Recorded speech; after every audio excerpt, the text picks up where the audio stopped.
Week number 10. And so today we are going to be in Luke chapter 6. So if you have your Bible with you or a device with a Bible app, I would encourage you to pull it out, turn to Luke chapter 6.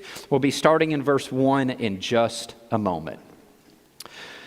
So I was visiting with Natalie, my wife, a little bit earlier in the week, and we were talking a little bit about her church experience growing up. And she was in a good church and a lot of great people, and God did a lot of great things along the way in that church to impact and influence her life. But I will say, one of the things that stuck out to her most about her church life growing up was all of the petty rules that people said you must follow all of the time. No dancing, no secular music, no rated R movies, no wearing shorts that are above, not more than 2 inches above the knee, right? No belly button rings, no nose rings, no tattoos, don't smoke, don't drink, don't cuss, don't chew, and don't go out with guys or girls who do. You've heard that one.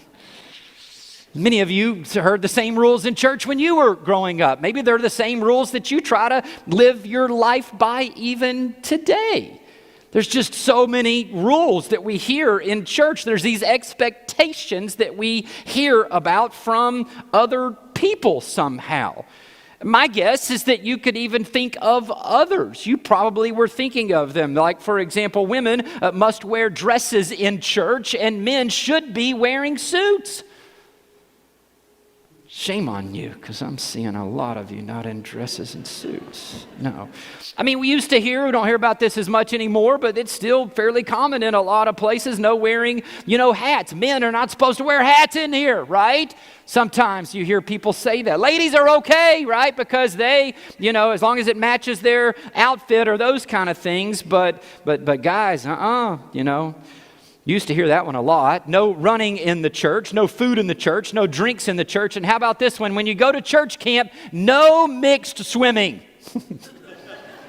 I'm talking about boys swim in one pool and girls must swim in another. There's just all of these different rules, these detailed little rules that sometimes are in our churches and we have to keep up with. And I just wonder what Jesus thinks about all of these rules. I mean, wouldn't it be nice to know what Jesus actually thought about all of these rules that we're talking about and that many of us have heard and sometimes are still trying to live our lives by today? Well, I think we can actually know a little bit more about what Jesus thinks about these kind of rules because we're going to see in this section of Luke today, the rule police are going to come after Jesus.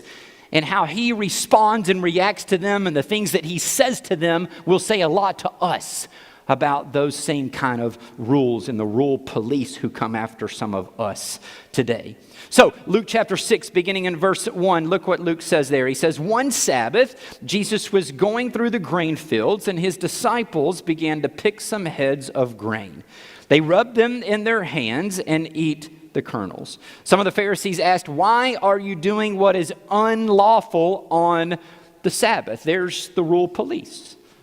The Pharisees were the rule police of this particular day and age. And when they were asking Jesus about this, they weren't just curious. Like, hey, we're just wondering why you guys don't follow the rules here, right? I mean, they were accusing them. They were saying, you're breaking the rules. Stop breaking the rules. Stop doing that is what they're really saying here. Well, what was the rule? What were they doing that was so bad? Well, that's the tricky thing because the law, the Old Testament law that was given to Moses by God in the Old Testament under the Old Covenant actually said that what they were doing was okay. Deuteronomy 23:25 says this, if you enter your neighbor's grain field, you may pick kernels with your hands, but you must not put a sickle to their standing grain. In other words, if you're hungry and you find yourself walking through another person's grain field, feel free to pick a few kernels up and eat them. Just don't drive your John Deere tractor through there and plow them all up, okay? It's okay to do that, and that's what Jesus and them were doing. The problem is that this was a Sabbath day. And the Sabbath day was supposed to be a day of rest. It was a law. You were commanded to rest, which means you're not supposed to do any work on the Sabbath. The problem is what constitutes work? Because for some of us, work is getting up from the couch to go to the fridge. And others of us are like, I mowed 10 acres today, but I wouldn't call that work, right? I mean, we all have these different perspectives of what work actually is. But it didn't say. It just said, don't work, just rest. It's a day of rest. So the Pharisees labeled themselves the rule police. We're going to attempt to define what work actually is. And they came up with 39 general tasks that were prohibited on the Sabbath. You couldn't sow, plow, reap. You couldn't trap a deer. You couldn't put out a fire. You couldn't transport one object from one domain to another, and on and on and on. But the thing is that wasn't even enough. They took those general 39 tasks and then they subdivided them into hundreds, if not thousands of rules and regulations around these. And here's how crazy it got. One of the ways that they defined work was that you could not travel somewhere more than 3,000 feet from your home. All right, so you start walking away from your home. If you got to 3,000 feet, I guess you just had to stop, sit down, and wait till the Sabbath day ended. Because if you went one more foot, then all of a sudden you were breaking the Sabbath if you went 3,001 foot. Now that seems a little bit insane, but I guess they measured the number of steps that they actually took. But it went even above and beyond that. Because here's how crazy it got. They said, well, you know what? Here's what we'll do. If you go 3,000 feet before the Sabbath, not on the Sabbath, but the day before, and you actually put food at the 3,000 point mark, then here's what we'll say. We'll say that where that food is we'll call that a home. And since that is a new home that you're at, then you can go another 3,000 feet after that. And it won't really be called work. And I guess you could do that for another 3,000 and so on. And so for someone, they could go 3,001 foot with no food being there, and they were working, but somebody else could walk 15,000 feet, but food was every 3,000 feet, and they didn't work that day. This is how crazy some of the rules that got. They were spelling all of these things out. The only problem was they weren't in the Bible. It wasn't there. This was a written collection of oral law or oral tradition written down in what's called the Mishnah. And so the Pharisees, the rule police, saw Jesus and his disciples acting out in this way. They were violating the rules, breaking the Sabbath commandment, called him out on it. So let's see how Jesus responds. Verse 3. Jesus answered them, "Have you never read what David did when he and his companions were hungry?" Verse 4, he entered the house of God, and taking the consecrated bread, he ate what is lawful only for priests to eat. And he also gave some to his companions. We've got a problem now, because now Jesus is pointing to them to a time when the priest and David apparently broke the rules. And it was okay. This is written about in 1 Samuel 21 and 22. And in those chapters, we learn about how David and his fighting men were out on a mission. They were hungry. David goes into the tabernacle. He asks for some bread. The priest says, "I don't have any ordinary bread. I've got consecrated bread, but you can't eat that bread." The reason why is because of Leviticus 24. Leviticus 24 has instructions given to Moses that said, bake 12 loaves of bread before the Sabbath and put those in the tabernacle, in the holy place, on the table. And that would be sacred bread. That was declared sacred. It was consecrated bread. And then before the next Sabbath, bake 12 more. By the way, these represented the 12 tribes of Israel. And then you can replace the old bread with the new bread. The new bread would become sacred or consecrated. It would stay there a week. The old bread you could eat, but only if you were a priest. It was the law. It was the rule. But the priest and David actually took the bread and gave it to his men who were hungry. They used it to meet a need. This is important because what Jesus is pointing to in this example here is not the oral law. It's not the traditional things, the extra biblical things that we were just talking about. This was actually a written rule under the old covenant, and Jesus is saying that this priest and this guy broke the rule. And so what was Jesus trying to say by bringing this up? Well, basically he was saying this: it's okay to break the letter of the law to meet a human need. In other words, if the rule keeps you from loving people, then you've carried the rule too far. If the rule keeps you from loving people, you've carried the rule too far. You need to know the intent behind the rule, and Jesus, of course, knew the intent. He had the authority to declare that this was actually okay in this moment, and he even says so next. Look at verse 5.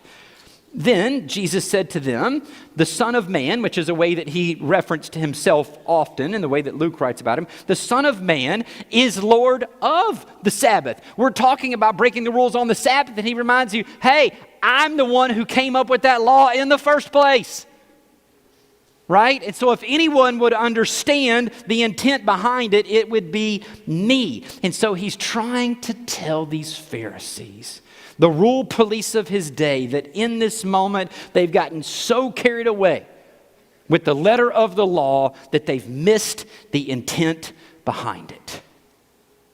Jesus again is saying, if the rules keep you from loving people and showing compassion to them, then you've missed the intent behind the rule. You've carried it too far.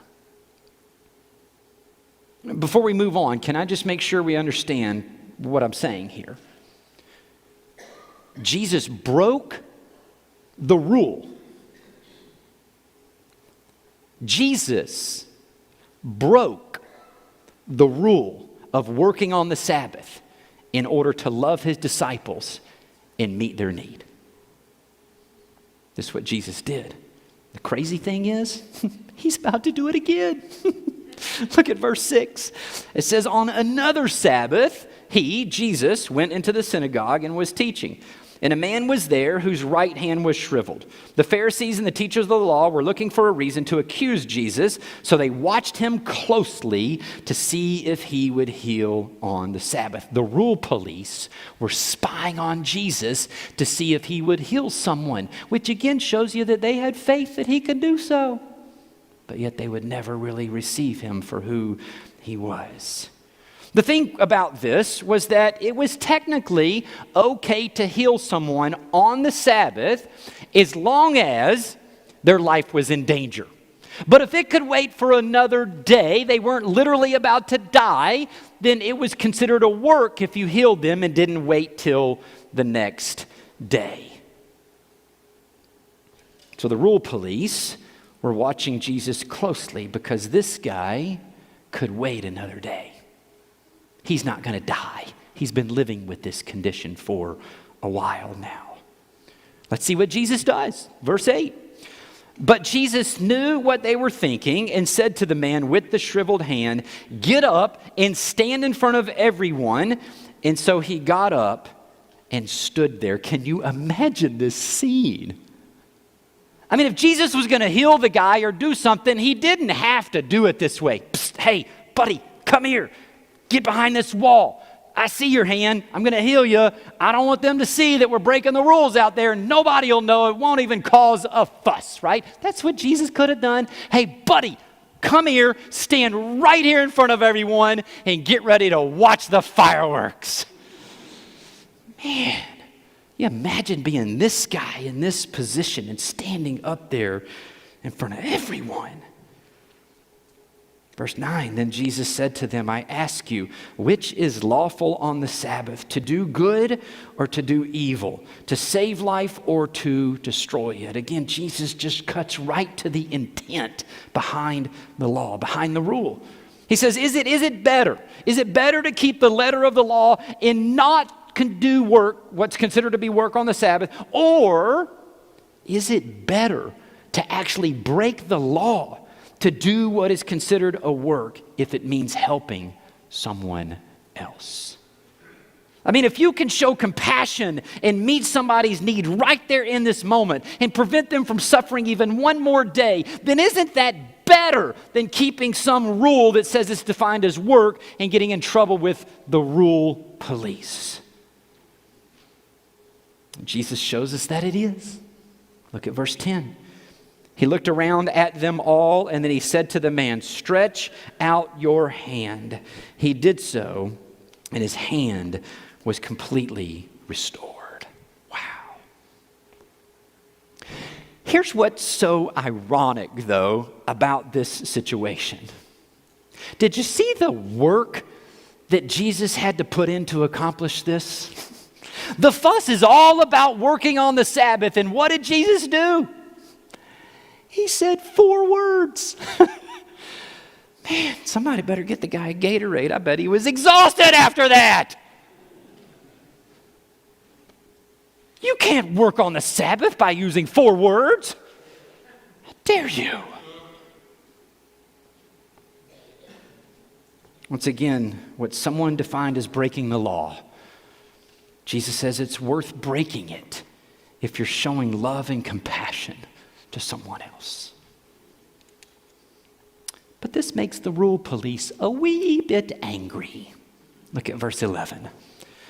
But the Pharisees and the teachers of the law were furious and began to discuss with one another what they might do to Jesus. The word translated furious there in the original Greek means mindless rage or irrational anger. This is what happens with rule police. Rule police have a hard time loving rule breakers. Rule police have a hard time loving rule breakers. Instead of loving rule breakers and showing them grace and compassion, they show mindless rage and irrational anger when other people don't follow the rules. These are the rules. I follow the rules, and because I say so, everyone else should be following them too. But Jesus shows us here that he became a rule breaker in order to love people. And here's what we said earlier based on the series that we're looking at. If Jesus puts his life in us and begins to express his life through us, then what we see Jesus doing during his earthly ministry should be the kind of things we expect Jesus to do in and through us. And so if we see Jesus breaking rules to love and serve people, then shouldn't we expect him to lead us to break rules in order to love and serve people today as well? Should we? Well, Jesus did. I guess the question is what rules was Jesus willing to break? We know Jesus never sinned. He was sinless. He was perfect. The rules that we're talking about here are rules that went beyond the intent of the law. The rules that we're talking about are rules of tradition, extra biblical rules. Things that you won't find in the Bible, but somebody else somewhere says, based on something you can kind of see in there, that this should be the rule. Or maybe it's not even in there at all, and they're just like, I still think that's what it should be. And it gets passed down and down and down to others. We talked about some of them earlier. How about the dress code, right? Men wear suits, women wear dresses, some can wear hats, some can't, all of those things. Again, that's not in the Bible.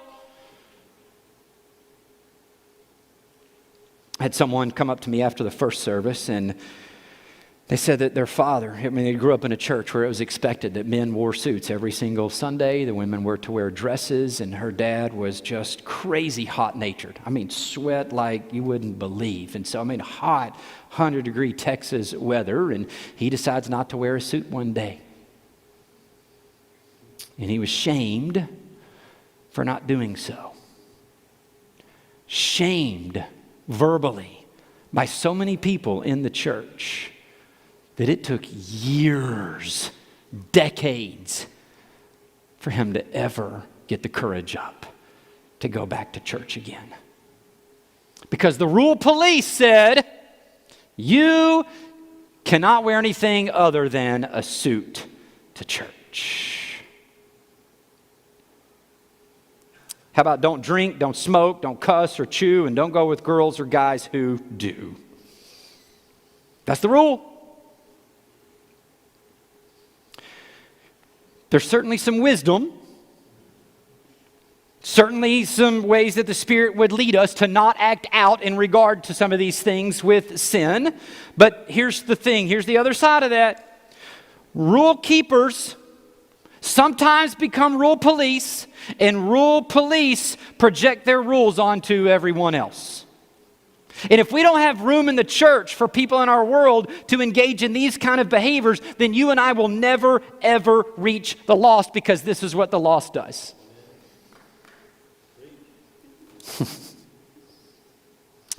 Jesus will lead us to love people, to be excited that they're here, and to give space for Him and Him alone to work in their lives on their behavior and speech and actions in His own timetable, not ours. The problem is that many of us, instead of resting in our righteousness that we have in Christ, are so focused on self-righteousness by obeying the rules. And the reason that we call everyone else out on not obeying the rules is because it reinforces our own self-righteousness. If we follow it and we catch someone else not following it, and I point it out and give them a hard time, I'm really not making it about them. I'm making it about me. Look how self-righteous I am. They're not obeying the rules, and I am. That's what this becomes all about.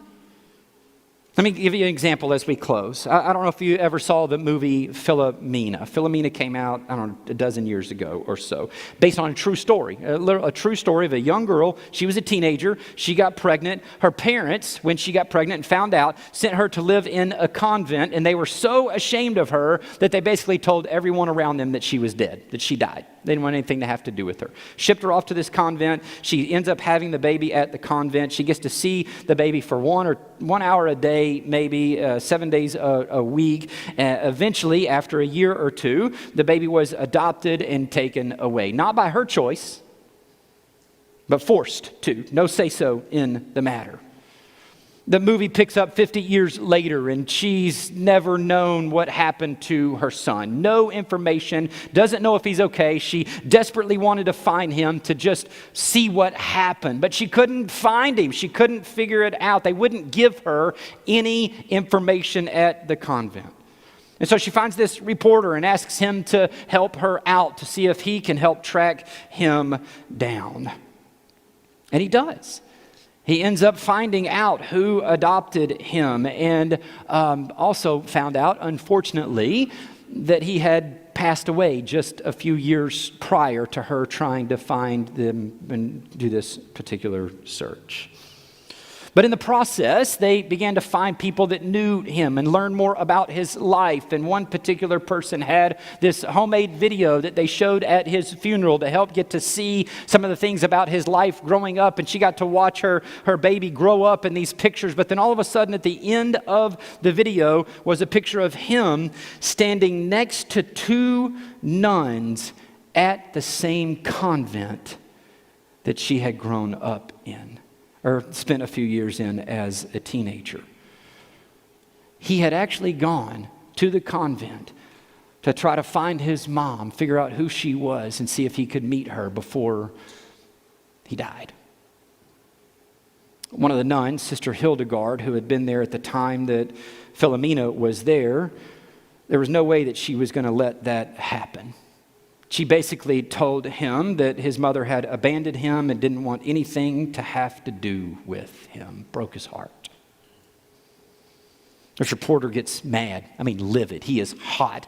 He goes to the convent. He confronts Sister Hildegard and says, "Why would you do that? You could have granted a dying man his wish to help see his mom and know who it was. You could have given her some peace and comfort to know what happened to her son." And then he yells at her and just says, "This was not a very Christian-like thing for you to do." That got her attention. She's old. She's sitting in a wheelchair. She turns and she glares at him. She picks herself up a little bit at the edge of the wheelchair and she looks at him with severe hatred. And she says, "I kept my vow of chastity my entire life. She fell to the sin of fornication. She got what she deserved."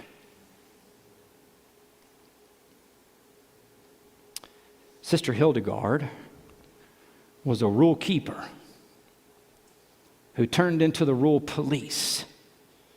And rule police have a hard time loving other people. They use other people for self-justification. Guys, this is what we do when we turn the church into a bunch of rule keepers who turn into the rule police. We have a hard time loving and showing grace and compassion to others. But do you know who didn't have a hard time with that? Jesus. We saw it today. He broke the rule police's laws in order to love and show compassion to others, and he will express his life in us and through us to do the very same thing today. And so I guess the question becomes, I ask each one of you personally, what rules are in the way of keeping you from loving people today? What rules in your own life are keeping you from loving, showing mercy, grace, and compassion to other people today? And may you take it before the Lord and do as he leads and empowers you to do so.